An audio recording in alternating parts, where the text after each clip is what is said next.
Let the child be very clear with the arrangement of quantities.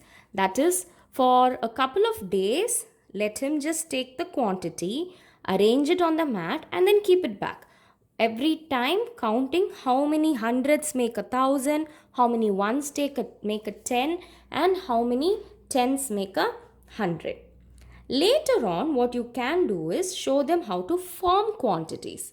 So you tell a quantity like 4 tens or 40.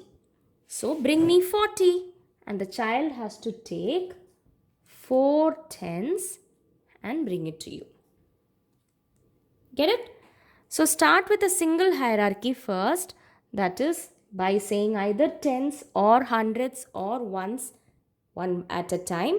Then move to two hierarchies. So can you bring me 25?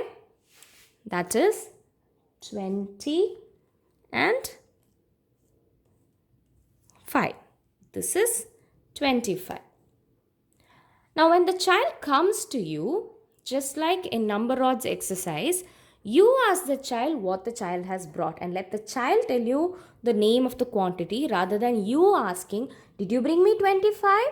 Don't ask the child that. You ask the child, what did you bring? And let the child tell you 25 and then sit with him or her and count and see if they brought exactly the number that they are quoting.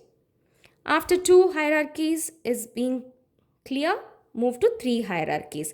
Example 1042. So that will be 1040 and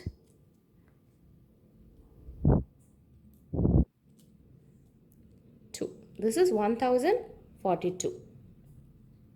And now every time they keep back the quantity, they have to arrange it in order.